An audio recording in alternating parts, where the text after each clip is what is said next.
আপনি কি কখনো লক্ষ্য করেছেন, একই ঈশ্বরের নাম, একই মন্ত্র, একই পূজা, তবুও কারুর জীবনে শান্তি আসে, কারুর আসে না। একজন মানুষ প্রতিদিন নাম জপ করেন, মালা হাতে নেন, কিন্তু একটু কথাই রেগে যান। আর একজন মানুষ নাম জপ খুব একটা করেন না, কিন্তু কাউকে কষ্ট দিতে পারেন না। আজ আমরা কাউকে দোষ দেব না। আজ আমরা প্রশ্ন করব না, কে ভক্ত, কে ভক্ত নয়। আজ আমরা শুধু একটা দরজা খুলব, যে দরজার ওপারে গেলে ভক্তির সংজ্ঞাটাই বদলে যায়। ভিডিওটা শেষ পর্যন্ত না দেখলে আপনি বুঝতেই পারবেন না ভক্তি আপনি করছিলেন নাকি শুধু অভ্যাস পালন করছিলেন। চলুন তাহলে শুরু করা যাক। ছোটবেলা থেকেই আমাদের শেখানো হয়েছে, ভক্তি মানে নাম জপ, পূজা, ব্রত, উপবাস। এগুলো কি ভুল তাহলে? না, কিন্তু এগুলো সম্পূর্ণ ভক্তিও নয়। ঠাকুর শ্রী রামকৃষ্ণদেব বলেছিলেন, ভক্তি মানে ঈশ্বরের প্রতি টান, যেন মায়ের প্রতি সন্তানের টান। কিন্তু এখন প্রশ্ন, একজন সন্তান কি শুধু মাকে ডেকে ডেকে দায়িত্ব শেষ করে, নাকি সে মায়ের জন্য কাজ করে, তার কথা ভাবে, তার কষ্ট বোঝে? এখানেই ভক্তির আসল শুরু। ঠাকুর দেখিয়েছিলেন, অনেকে নাম নেয় কিন্তু মন দেয় না। তাই তিনি বলতেন, মন না দিলে নাম বৃথা। চলুন এবারে জানি শ্রীমার নীরব কর্মের সাধনা। শ্রী শ্রী মা সারদা দেবী কখনো বলেননি আমি ভক্ত, কিন্তু যিনি তাকে দেখেছেন তারাই বলেছেন, মা নিজেই ভক্তির মূর্তি। শ্রী শ্রী মা বলেছিলেন, সবাই আমার সন্তান, কারোর প্রতি বিরক্তি রেখো না। একবার এক শিষ্য জিজ্ঞেস করেছিলেন, মা, এত কাজের মধ্যে আপনার সাধনা কবে হবে? তখন মা হেসে তাকে বলেছিলেন, এই কাজই তো সাধনা। রান্না করা, অতিথির সেবা, অসুস্থের পাশে বসে থাকা, এই সবই ছিল তার পূজা।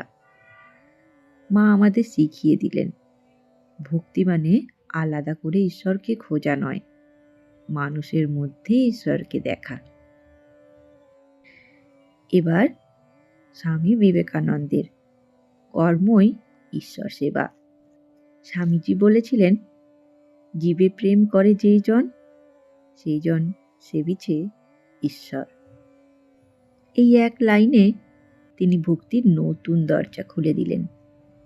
স্বামীজি বলতেন, হাত পা আছে বলেই কাজ করো, চোখ আছে বলেই দুঃখ দেখো।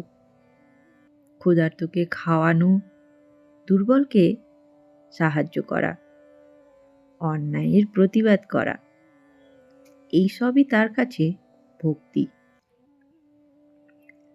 তিনি স্পষ্ট বলেছিলেন, যে শুধু নিজের মুক্তি চায় সে সম্পূর্ণ ভক্ত নয়।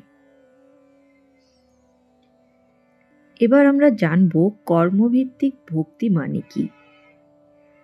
এখানে কর্মভিত্তিক ভক্তি হলো কাজের ফল ঈশ্বরের হাতে ছেড়ে দেওয়া, নিজের কাজকে ছোট না ভাবা, দায়িত্বকে বোঝা নয় পূজা ভাবা।